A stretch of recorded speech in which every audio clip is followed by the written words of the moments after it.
the Venezuelan submarine deal that should have never happened. Let me take you back to March 12, 2024, a date that, at first glance, seemed like just another routine arms transfer in a world already brimming with military posturing.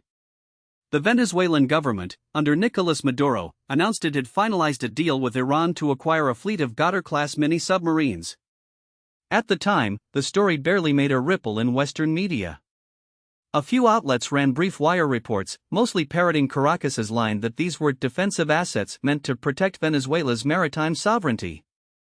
The U.S. State Department issued a perfunctory condemnation, calling it another reckless escalation by a rogue regime. And then, as quickly as it appeared, the story vanished from the headlines. But here's the I've spent the last 3 decades studying the intersection of military procurement, great power competition, and the unspoken rules of escalation in the Western Hemisphere.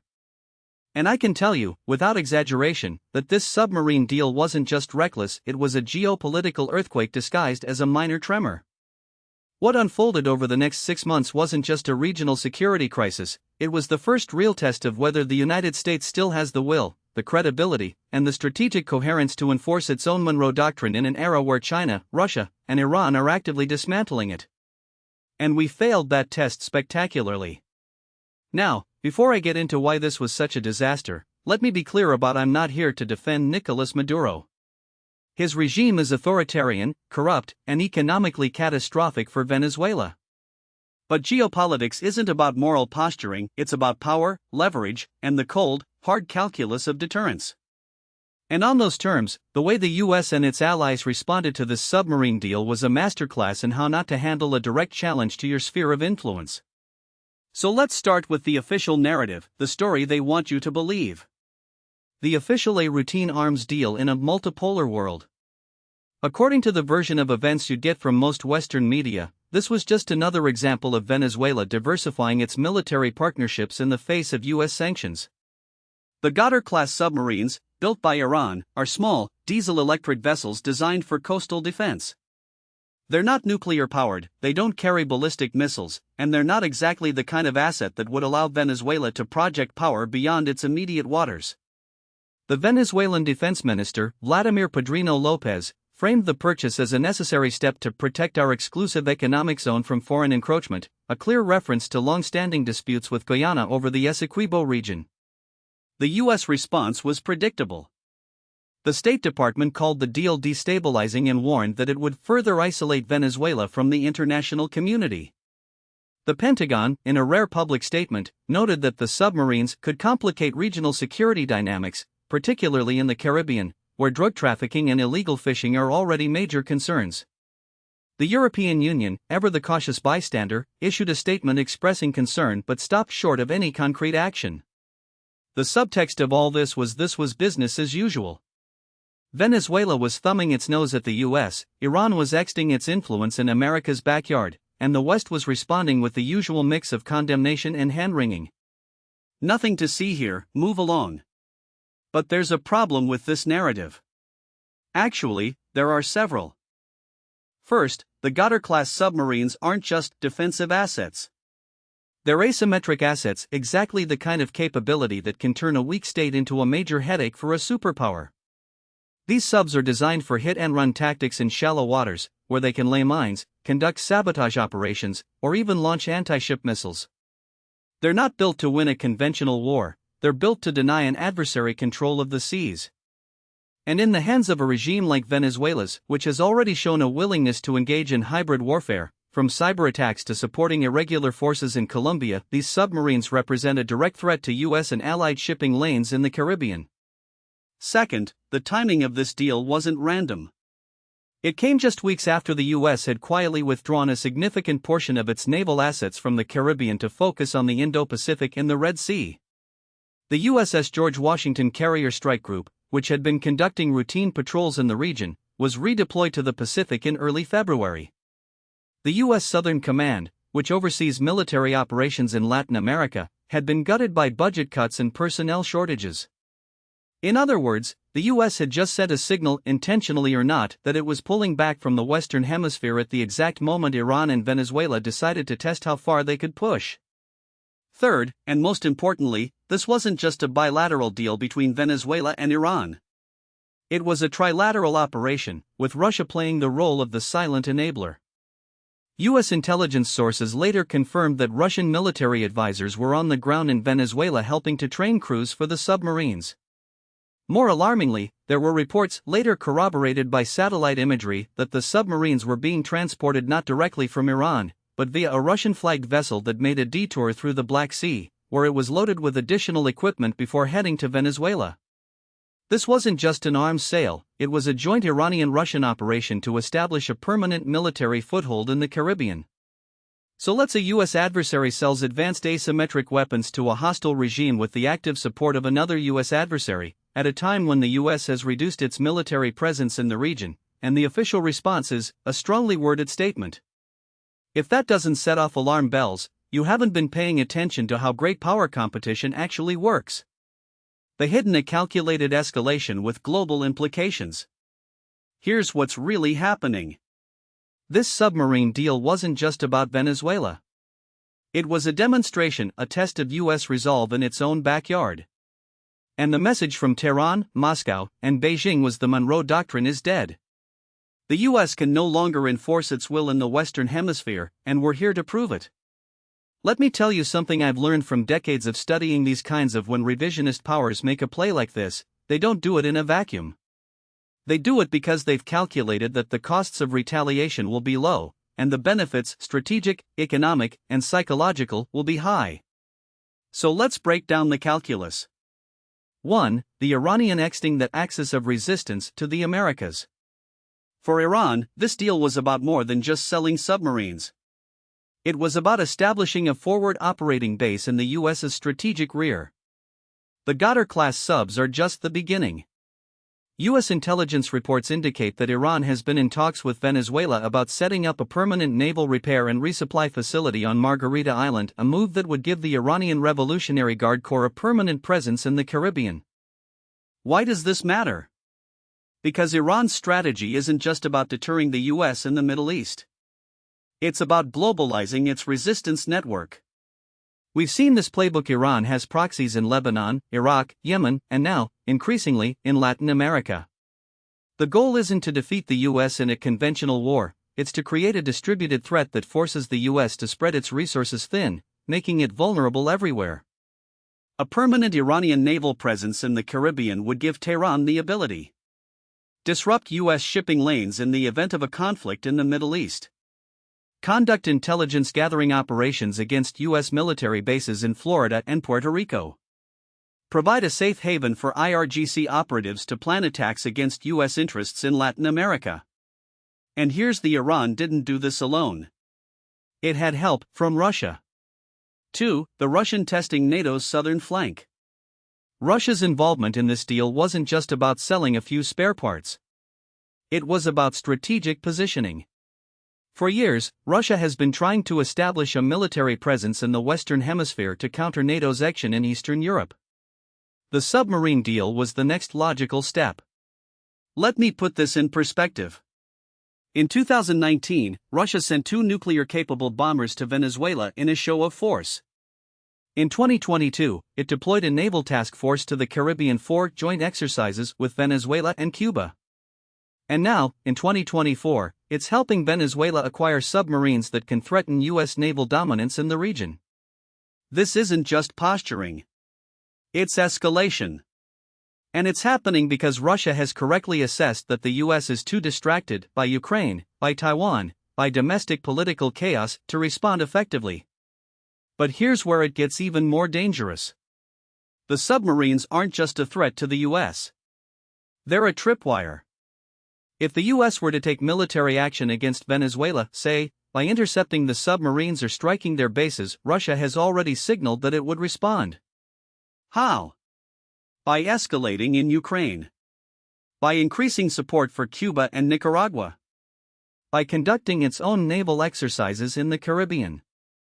In other words, Russia has just created a linkage between 2 theaters of Eastern Europe and the Western Hemisphere. And that's a game changer. 3. The Chinese, the silent beneficiary. Now, you might be, where's China in all this? After all, Beijing has been Venezuela's biggest financial backer for years. Why wouldn't it be involved in a major military deal like this? The answer is China doesn't need to be directly involved. It benefits from the chaos indirectly. Here's every time the US is forced to divert attention and resources to Latin America, it's less able to focus on the Indo-Pacific. And that's exactly what China wants. The submarine deal is just the latest in a series of moves, from Chinese investments in Venezuelan oil to military cooperation with Cuba, that are designed to distract the US and drain its strategic bandwidth. But China's role goes deeper than that. U.S. intelligence sources have confirmed that Chinese state-owned enterprises have been providing logistical support for the submarine deal, everything from satellite communications to financial transactions routed through Chinese banks to evade sanctions. This isn't just about selling weapons, it's about integrating Venezuela into a broader anti-U.S. coalition. And here's the most worrying: China is watching how the U.S. responds. If Washington does nothing, Beijing will take note. And the next time it makes a move, say, in the South China Sea or Taiwan, it will assume that the US will respond with the same weakness. The broader geopolitical: the death of the Monroe Doctrine. So why does any of this matter? Because what we're witnessing isn't just a regional security crisis. It's the unraveling of the post-Cold War order in the Western Hemisphere. For nearly 2 centuries, the Monroe Doctrine has been the cornerstone of US policy in Latin America. The idea was the Western Hemisphere is ours. No foreign power is allowed to establish a military presence here without our permission. And for most of that time, the US had the power and the will to enforce that doctrine. But that era is over. The submarine deal is just the latest in a series of moves by US adversaries to test the limits of American power in the region. And every time the US fails to respond, the message gets: the Monroe Doctrine is dead. Let me give you a few examples of how this is playing. Russia in Cuba. And in 2022, Russia signed a deal to reopen a signals intelligence base in Cuba, the same kind of facility that nearly triggered nuclear war during the Cuban Missile Crisis. Meanwhile, Nicaragua has become a hub for Russian military advisors and Wagner Group mercenaries. China and AMA and the Dominican China has been quietly buying up port infrastructure across the Caribbean, including in AMA and the Dominican Republic. These aren't just commercial investments, they're dual-use facilities that could be converted into military bases in a crisis. Iran in Venezuela. And Iran has been extending its diplomatic and military ties with Venezuela, Bolivia, and even Argentina. In 2023, Iran opened a drone factory in Venezuela, a move that should have set off alarm bells in Washington. And yet, the US response has been muted. Why? Because the US is trapped in it. It can't afford to enforce the Monroe Doctrine without risking escalation, but it can't afford not to enforce it without ceding the Western Hemisphere to its adversaries. This is the dilemma of a declining hegemon. And it's not just a Latin American problem, it's a global one. The military, a new asymmetric threat in America's backyard. Now, let's talk about the military realities of this situation. Because if you think these submarines are just a symbolic threat, you're dangerously mistaken. The Goddard-class submarines are small, only about 29 meters long, but they're highly capable in the right hands. They're designed for operations in shallow, coastal waters, which makes them perfect for the Caribbean. They can carry mines, torpedoes, and even anti-ship missiles. And because they're diesel-electric, they're extremely hard to detect when running on batteries. Here's what that means in practical. 1. Denial of these submarines could effectively blockade key shipping lanes in the Caribbean. The U.S. relies on the AMA Canal and the Gulf of Mexico for a significant portion of its trade. Even a single submarine could force the U.S. Navy to divert resources to hunt it down, creating a major disruption. 2. Sabotage in a conflict. These submarines could be used to attack U.S. naval bases in Florida, Puerto Rico, or Guantanamo Bay. They could also lay mines in key choke points, forcing the U.S. to spend weeks clearing them. 3. Hybrid. Venezuela has already shown a willingness to engage in hybrid tactics, from cyber attacks to supporting irregular forces. These submarines could be used to smuggle weapons, drugs, or even special forces into the U.S. or its allies. And here's the really scary: the U.S. Navy is not prepared for this kind of threat. The U.S. has spent the last 30 years preparing for high-end naval warfare against China in the Pacific. It has not spent nearly enough time thinking about how to counter asymmetric threats in its own backyard. The last time the US faced a serious submarine threat in the Caribbean was during the Cold War, when the Soviet Union sent nuclear-armed subs to Cuba. Back then, the US had a massive anti-submarine warfare capability, with dozens of ASW ships, aircraft, and submarines dedicated to hunting Soviet subs. Today, that capability has atrophied. The US Navy has been cutting ASW assets for years, and the ones it has left are stretched thin between the Pacific and the Middle East. If Venezuela or Iran or Russia decides to deploy these submarines aggressively, the US will be playing catch-up. And that's exactly what they're counting on. The domestic political why no one in Washington wants to talk about this. So why hasn't the US done more to counter this threat? Why has the response been so tepid? The answer, in part, is domestic politics. Let me be no one in Washington wants to talk about Venezuela right now. The Biden administration is already dealing with crises in Ukraine, the Middle East, and Taiwan. The last thing it needs is another foreign policy headache, especially one that could require military action. But there's more to it than that. The US political system is structurally incapable of dealing with long-term strategic threats. Here's 1. The tyranny of the news. Foreign policy crises don't fit neatly into 24-hour news cycles. By the time the submarine deal became a story, the media had already moved on to the next scandal, the next election, the next outrage. And without sustained media attention, there's no political pressure to act. 2. Partisan. The US is so polarized that even agreeing on a response to Venezuela is nearly impossible. Republicans would accuse Biden of being soft on dictators, while Democrats would accuse him of warmongering. The result? Paralysis. 3. The military-industrial complexes. The defense industry doesn't make money selling ASW assets for the Caribbean. It makes money selling F-35s, aircraft carriers, and hypersonic missiles for the Pacific. So that's where the money goes. For the endless war. After 20 years of failed wars in the Middle East, the American public is deeply skeptical of any military intervention, even a limited one. Politicians know this, so they avoid even talking about the possibility of using force. And here's the people who do understand the threat. The military and intelligence communities are not in a position to do anything about it. The Pentagon can warn about the dangers of these submarines, but it can't order a response. The CIA can track the movements of Iranian and Russian advisors, but it can't stop them. That's the job of the White House. And right now, the White House is distracted. Scenario how this could play out. So where does this go from here? Let me lay out 3 possible scenarios, ranked by likelihood. Scenario 1, the muddle through. In this scenario, the US does the bare minimum. It imposes more sanctions on Venezuela and Iran. It conducts a few naval exercises in the Caribbean to send a message. It might even intercept one of the submarines in international waters, just to show it can. But it doesn't take any real action. No strikes on submarine bases. No blockade. No regime change operation. Now, what most people don't realize is that this muddle-through approach isn't just weak, it's actively dangerous. Because while Washington dithers, Caracas and Tehran are playing a much longer game. Let me explain why this matters beyond just Venezuela's coastline. First, there's the military reality. Those Iranian-made submarines aren't just toys for Maduro to parade around. They're diesel-electric Kilo-class boats, the same ones Russia used to terrorize Ukrainian shipping in the Black Sea. In 2022, a single Ukrainian Neptune missile sank the Moskva, but that was a surface ship, a sitting duck compared to a submarine lurking in the Caribbean's thermal layers.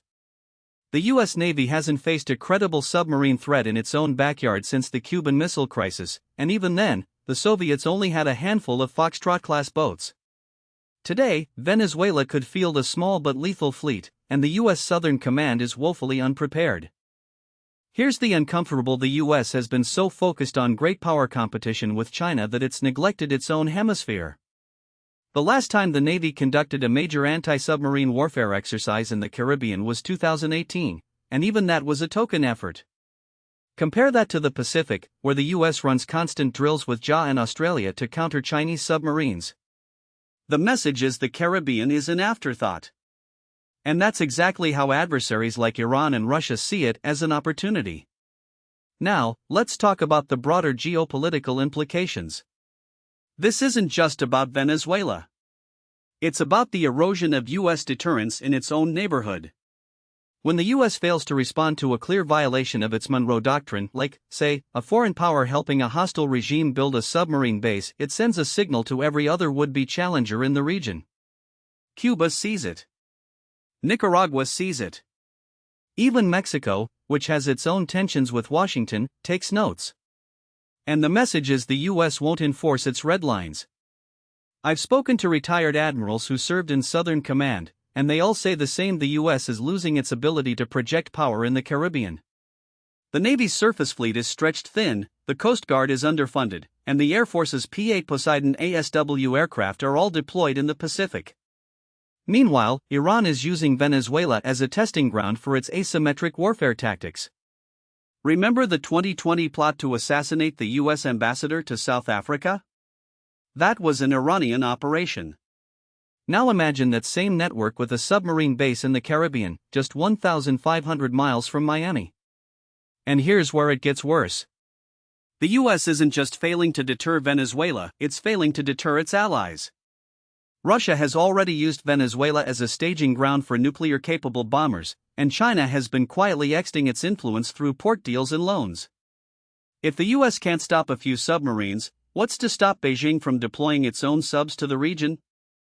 The Chinese Navy has been conducting exercises in the Atlantic for years, and a permanent presence in the Caribbean would give them a direct line to the U.S. East Coast. Let me put this in historical context. In 1962, the U.S. risked nuclear war to remove Soviet missiles from Cuba. Today, we're watching a slow-motion version of the same crisis, but with no Kennedy in the White House and no XCOM to force a decision. The difference? Back then, the threat was visible satellite photos of missile sites. Today, the threat is underwater, out of sight, and therefore out of mind. But the stakes are just as high. So what happens in scenario 2, the one I call the escalation spiral? This is where things get ugly. Imagine one of Venezuela's submarines, let's call it the Caracas, gets caught in international waters with a cargo of Iranian missiles. The U.S. intercepts it, but instead of backing down, Maduro orders the sub to dive and evade. The Navy tracks it, but the sub slips into Venezuelan territorial waters, where the U.S. can't legally follow. Now what? The White House has a let it go, or escalate. If it lets it go, the message is clear: U.S. red lines don't matter. If it escalates, we're looking at a naval blockade, which is an act of war. And here's the U.S. doesn't have the forces in place to enforce a blockade without pulling ships from the Pacific or Europe. That's exactly what China and Russia want: a distracted, overstretched America. Now, I know what some of you are: this is just fearmongering. Venezuela isn't a real threat. But let me ask you, when was the last time the U.S. faced a hostile regime with submarines in its own backyard? The answer is never. And that's the problem. We're in uncharted waters, both literally and figuratively. The third scenario, the one no one wants to talk about, is the black swan. This is where something goes catastrophically wrong. Maybe a Venezuelan sub collides with a U.S. destroyer during a tense standoff. Maybe an Iranian advisor on board one of those subs ICS and fires a torpedo. Maybe a cyber attack, something we've already seen in the Middle East, disables a U.S. ship's navigation systems. Any of these could trigger a conflict no one planned for. And here's the thing about black: they don't announce themselves. They just happen. The U.S. has been lucky so far, but luck isn't a strategy. The longer we ignore this threat, the more likely it becomes that we'll face a crisis we can't control. So what's the solution?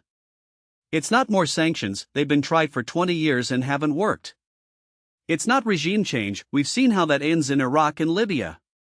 What we need is a sustained, low-profile effort to degrade Venezuela's submarine capabilities before they become a real threat. That means working with regional allies like Colombia and Brazil to monitor the subs. It means investing in ASW assets for the Caribbean, even if it's not as sexy as hypersonic missiles. And it means having a president who's willing to make hard choices before a crisis forces his hand. But here's the none of that is happening. The US is too distracted, too polarized, and too complacent to take this seriously. And that's why this submarine deal wasn't just a mistake, it was a disaster.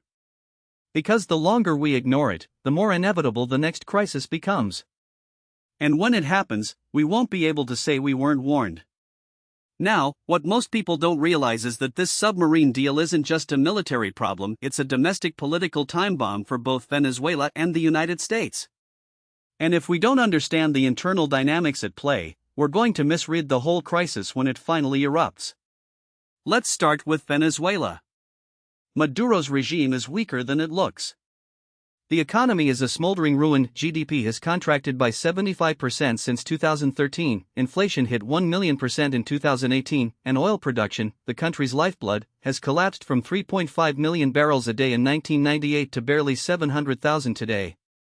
The sanctions have hurt, but the real damage was decades of corruption, mismanagement, and ideological stubbornness. The regime survives not because it's strong, but because it's ruthless. It controls the military through patronage, the judiciary through intimidation, and the streets through colectivos, armed gangs that act as the government's enforcers. But here's the thing about survival through it only works until it doesn't. Maduro's submarine gamble is a classic authoritarian play. When regimes feel cornered, they often lash out to rally domestic support. Think of Argentina's junta in 1982, launching the Falklands War to distract from economic collapse. Or Putin's invasion of Ukraine in 2022, framing it as an existential struggle against NATO. For Maduro, these submarines aren't just weapons, they're a narrative. They're proof that Venezuela is still a global player, that it can defy the Yankees, that the revolution is alive. Every time a Kilo-class subsurfaces off Margarita Island, state media will spin it as a triumph of Bolivarian resistance.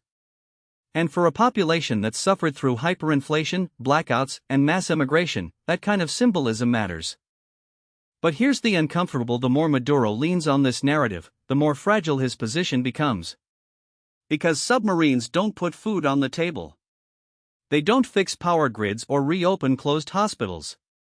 And when the inevitable happens, when a sub breaks down, or a crew mutinies, or the US intercepts one in a high-profile operation, the regime's aura of invincibility will crack.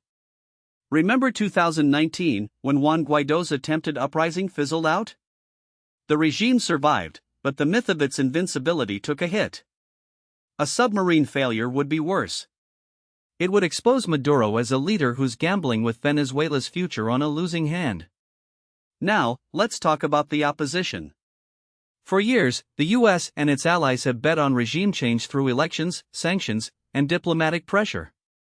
But that strategy has failed spectacularly.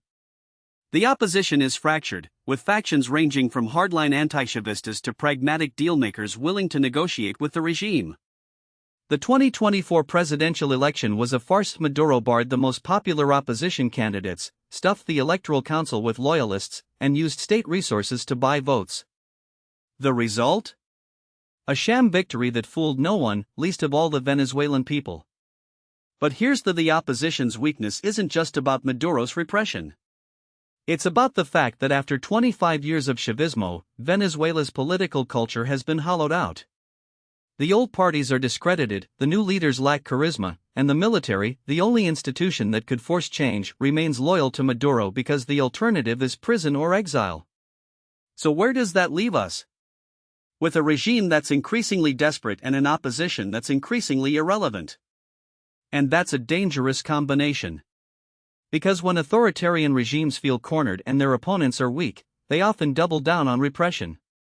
We've seen this movie before in Syria, in Zimbabwe, in North Korea. The regime tightens its grip, the economy collapses further, and the international community wrings its hands. But in Venezuela's case, there's the submarines. They give Maduro a way to escalate without firing a shot. He can use them to provoke the US, to test NATO's resolve, to see how far he can push before someone pushes back. And that's where the domestic politics of the US come into play.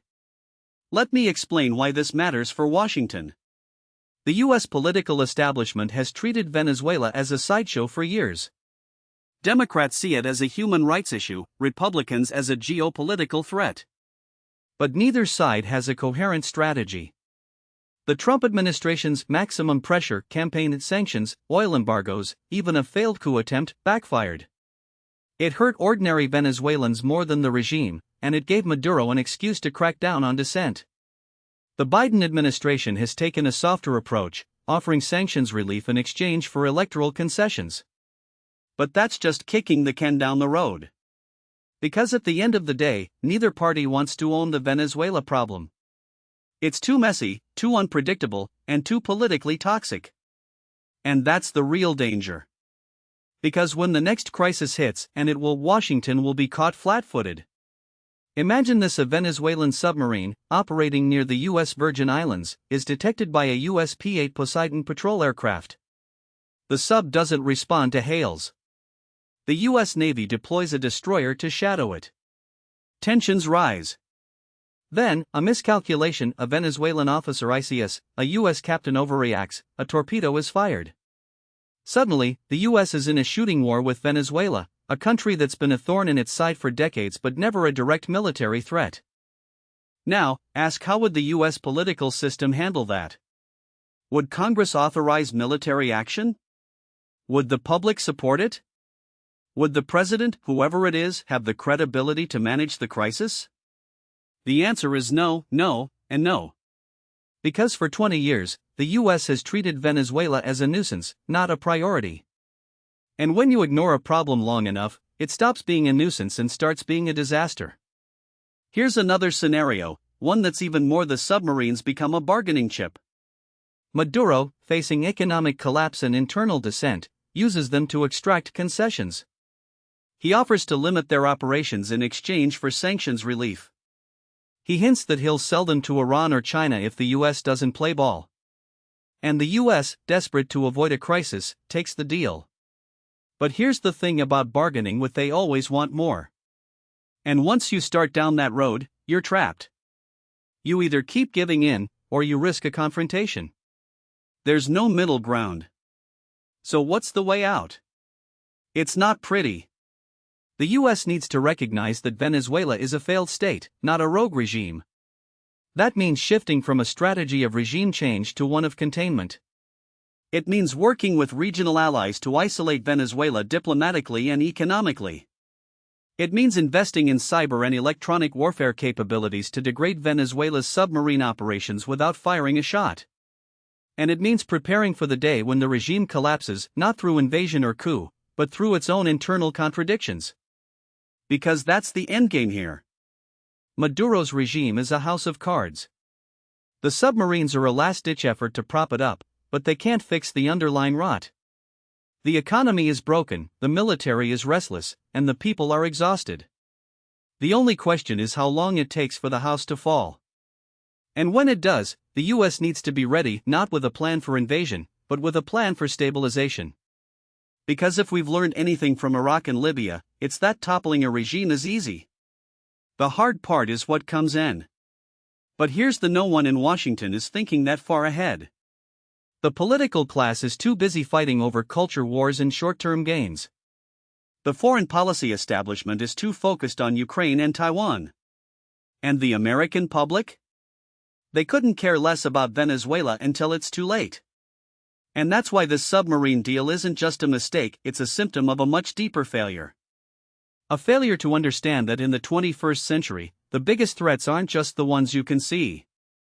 They're the ones you ignore until they're right on your doorstep. And by then, it's too late to do anything but react. Now, what most people don't realize is that this isn't just about Venezuela. It's about the broader collapse of American strategic patience. We've spent the last 3 decades reacting to crises rather than shaping the environment to prevent them. The 1990s were about humanitarian interventions: Bosnia, Kosovo, Somalia, where we learned the hard way that good intentions don't always translate into good outcomes. The 2000s were about the global war on terror, where we chased shadows in the desert while ignoring the tectonic shifts in great power competition. And now, in the 2020s, we're back to firefighting Ukraine, Taiwan, the Middle East, while the slow-burn crises like Venezuela fester in the background. Let me explain why this matters. The U.S. has 2 fundamental problems when it comes to grand strategy. The first is a lack of long-term thinking. The second is an over-reliance on military tools to solve political problems. Take Venezuela. The establishment's playbook is the same as it was for Cuba in the 1960s or Iran in the 1950s: sanctions, covert action, and the occasional half-hearted attempt at regime change. But here's the uncomfortable: those tools don't work anymore. Sanctions? Venezuela's economy has been under them since 2017, and Maduro is still standing. Covert action? The CIA's track record in Latin America is a graveyard of failed coups, from the Bay of Pigs to the 2002 Venezuela coup attempt. And regime change? We've seen how that plays out in Iraq and Libya: chaos, power vacuums, and unintended consequences that last for decades. So if the old playbook doesn't work, what's the alternative? I'll tell you what it isn't: more submarines. The US needs to recognize that Venezuela is a symptom, not the disease. The real problem is the erosion of American influence in its own hemisphere. For decades, the US treated Latin America as a backyard, not a partner. We supported dictators when it suited us, ignored democratic movements when they didn't, and assumed that economic leverage would always keep the region in line. But that world is gone. China is now the largest trading partner for most of South America. Russia is making inroads with military cooperation and energy deals. And Venezuela? It's become a proxy battleground for great power competition, with Maduro playing the US, China, and Russia off each other like a seasoned geopolitical hustler. Here's what a real strategy would look like. First, the US needs to stop treating Latin America as an afterthought. That means reopening the diplomatic channels we've let atrophy. Remember the Summit of the Americas in 2022, where half the region's leaders skipped because the US refused to invite Cuba, Nicaragua, and Venezuela? That's not leadership, that's pettiness. If we want to counter China's influence, we need to offer Latin American countries something better than what Beijing is selling. That means trade deals that actually benefit local economies, not just US corporations. It means infrastructure investment that doesn't come with strings attached. And it means respecting sovereignty, even when we don't like the governments in power. Second, we need to get serious about countering Venezuela's asymmetric threats. The submarines are just one piece of a larger puzzle. Venezuela's military has been modernizing with Russian and Iranian help, from drones to electronic warfare systems. The US needs to invest in its own asymmetric capabilities: cyber, space, and information warfare, to degrade Venezuela's ability to project power without escalating to open conflict. Think Stuxnet, but for Venezuela's energy grid. Think psychological operations to exploit fissures within the regime. And think economic warfare that targets the elites who keep Maduro in power, not the Venezuelan people who are already suffering. Third, we need to prepare for the day after Maduro. The regime won't last forever. The question is whether its collapse will be managed or chaotic.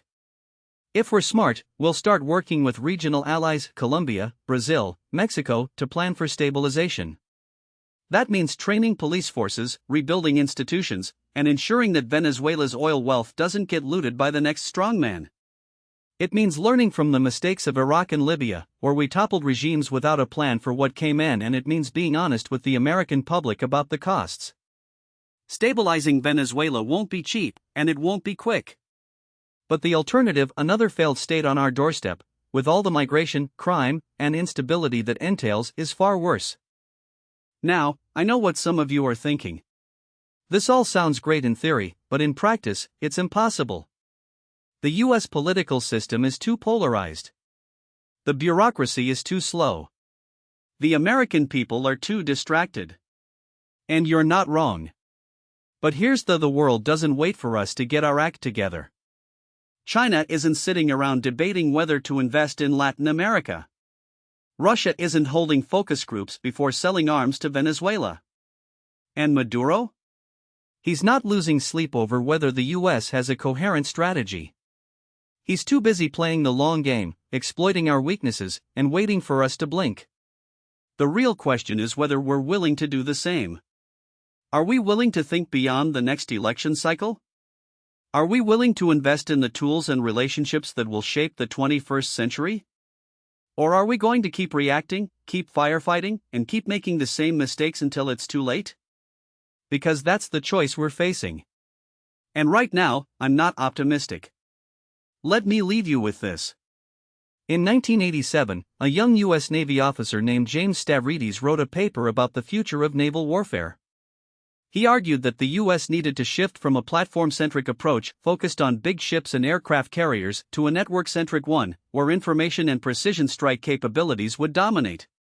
That officer went on to become a four-star admiral and NATO's supreme allied commander. His ideas shaped the way the U.S. Navy operates today. The lesson?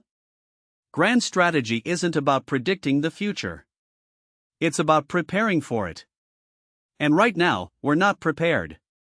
We're still fighting the last war, still reacting to the last crisis, still hoping that the old playbook will work one more time. But it won't. The world has changed. Venezuela is just the canary in the coal mine. The question is whether we'll listen before it's too late.